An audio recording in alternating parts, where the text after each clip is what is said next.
September is here. And you know what that means? Cooler weather is on its way. No more feeling like a slimy slug melting on hot pavement. I do not particularly enjoy summer weather. I want to wear cute and comfortable clothing once again. And to me, cute and comfortable clothing translates to overalls.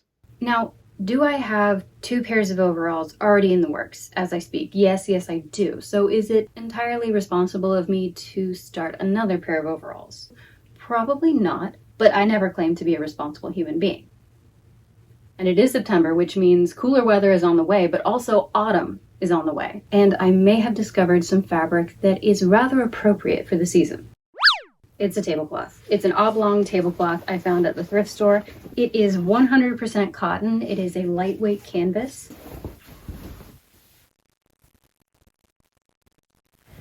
I keep forgetting what I'm saying. I keep getting really confused. I am not feeling great today, but I really want to accomplish some stuff. I'm not sure that there's quite enough here. I'll just have to get into it and see. I'm really hopeful that I can make a pair of overalls. It might not be exactly what I am picturing. I might have to just make some changes, cut some corners, compromise. This might not work out, but I'm going to do my best to make it work. There was a bias strip all around the edge of the tablecloth, which was very easy to remove. I was hoping I could incorporate it into the overalls, but that didn't work out. Spoilers. But that's alright, because I will definitely be using it for a different project. Then I pressed the tablecloth, laid it flat, and since I couldn't locate my paper pattern, I just grabbed the cutout pieces of one of those aforementioned incomplete overalls and used them as a guide to trace the pieces out in chalk. Update. I do not, in fact, have enough fabric for all the pattern pieces, but it's fine because I just don't have enough fabric for the pockets. Now, before you say, "Are you mad?" That's not fine. That's the opposite of fine. Hear me out. I simply do not have enough fabric for these pockets, but it's totally fine because all I need is this section here and this section here to be out of this fabric. The rest of it can just be a different fabric. So instead, I'm just going to use muslin. I'll show you in a little bit here what those shapes would end up looking like. And that's me giving myself a pep talk, trying to convince myself it is okay to cut into the fabric. You've just got to cut into the fabric. I've said it before and I'll say it again. It does not matter how long I've been sewing. I don't think I will ever be able to cut into fabric without feeling nervous. Woohoo! I did it! It's the seemingly small victories that are actually the big ones.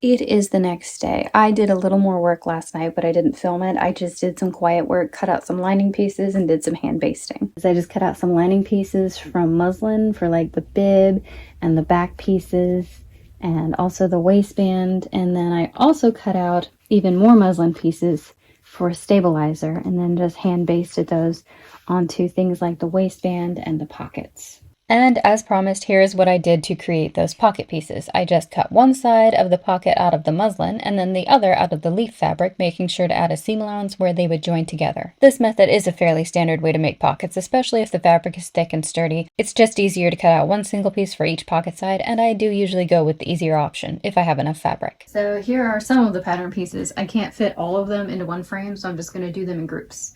Right here I have the straps, cut 2. Front pocket, cut 1, back pockets, cut 2, front waistband, cut 1, and then 1 of lining.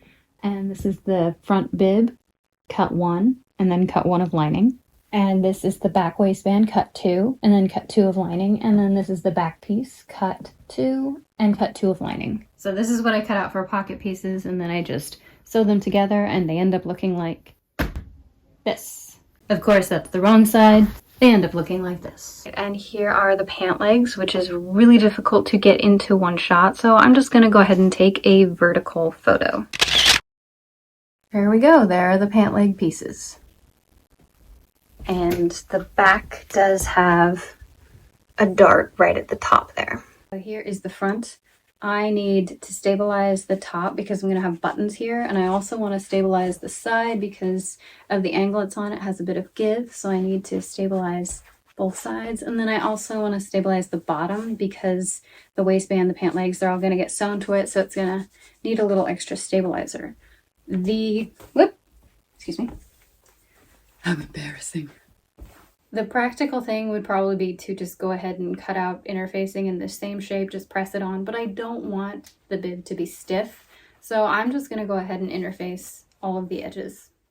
So I cut out some fusible interfacing to stabilize the bib and any other pieces and sections that needed extra stability. And then it was time to address the outer pockets. I would just need to press all of the edges under, but shapes like these can present a challenge. A curved edge can be difficult to press under, so what I like to do is run a gathering stitch all along that curved edge, and then I can just pull that up to make it easier to press under and stitch down. I sometimes also do this for flared or round skirts. Very helpful. Then I just stitched all of the edges down, running 2 lines across the top, but only 1 line around the rest of it because the next line gets sewn around the edge in order to attach it to the bib, which I attach by laying the bib flat and placing it where it seems to look the best, and then I just stitch it on. Nice. This is that point in the project where it's starting to come together. It's actually starting to look like something, and I start thinking, it's actually working. And then it was bib to lining right sides together, and then I would do the same to the back piece, but not before I made and inserted those straps. I just had to fold those in half, turn them right side out, and give them a little trim because I didn't get exact measurements for them. I just guesstimated cutting them long and also straight, so I just had to give them a little trim at an angle on one end. And then I could pin them to the back piece and attach the lining right sides together. Alright, so just making a few minor adjustments. Things are not matching up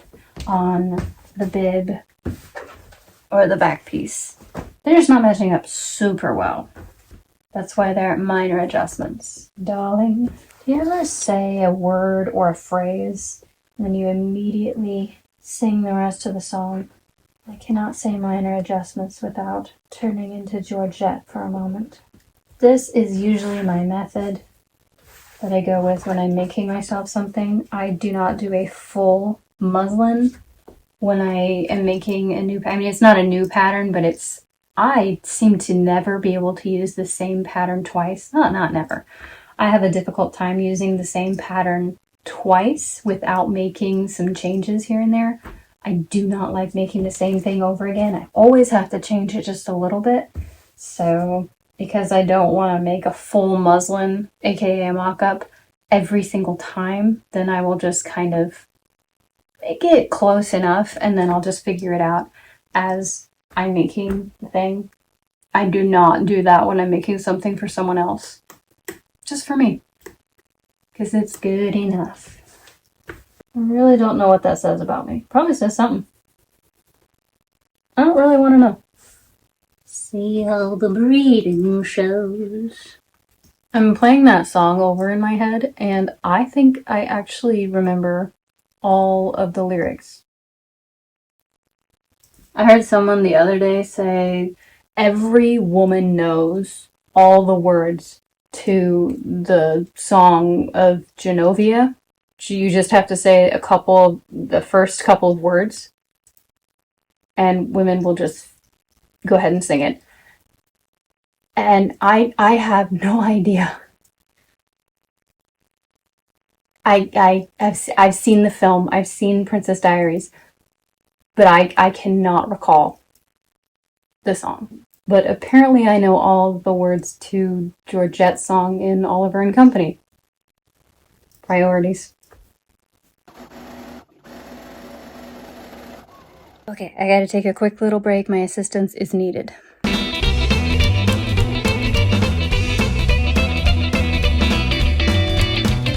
Back to it. Okay, things are adjusted, things are sewn together. Now I just have to turn these right side out and do some top stitching, and then I can move on to the bottoms. The bottom part of the overalls, the pant legs.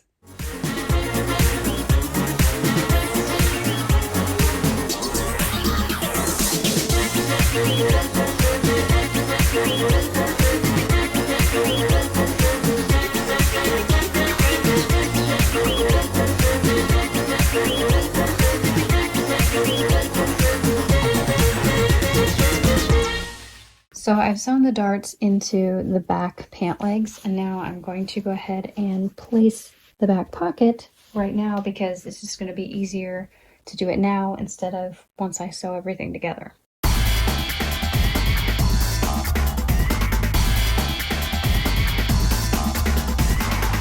I've got the back pocket sewn in, now I have to put in the side pockets. Inserting the side pockets really isn't super difficult, but it is a little bit of a mental exercise. No matter how many times I've done it, I do have to concentrate rather hard, and it is a bit time consuming, but it is so worth it. I appreciate these pockets so much. Okay, I was going to try to get to a certain point with this, but I'm going to have to call it a night because someone is communicating to me that I need to stop and be quiet and turn out the lights. And she doesn't feel well, so I'm gonna go ahead and do as she requests. So, good night, I'll see you tomorrow. The next day, I set to work assembling the pant legs, making certain to leave a 6-inch section open at the top of each side seam. I scrounged in my little pile of scraps for some pieces for the hip buttons and buttonholes. And then I was notified that it was time for a little break. And back to work.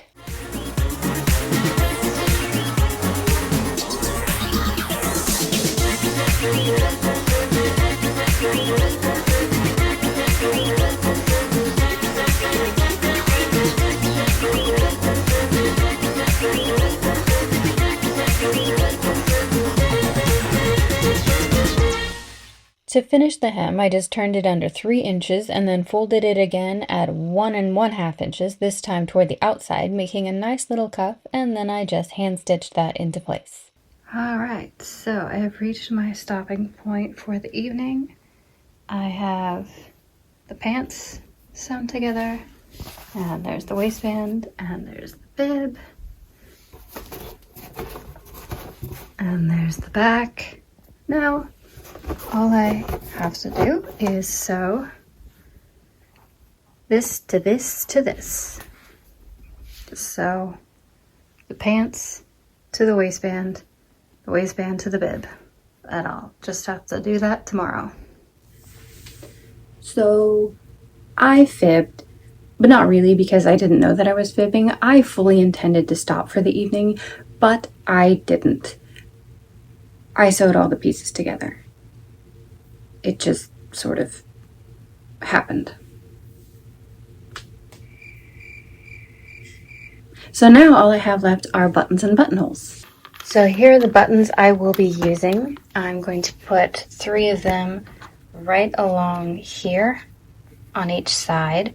And then at the top, I was thinking I could do them like this, you know, where the buttonhole is in here and the button is right there. So of course when you set it on top, it looks like this. Or I could do it where the button is actually on the strap and the buttonhole is here, so that you would set it underneath it, like so. And it would look like that. And I really, really like how this looks, and it makes sense too because it's easier to move a button up and down here to make it adjustable.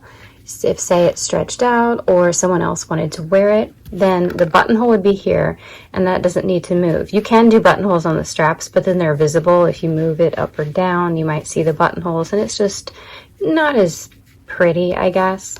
And then this way, if the buttonhole is here and the button is here, then if I just want to take the button off and restitch it here, higher or lower, it's very simple to do that. And I really like how this looks, so I'm going to go with this one.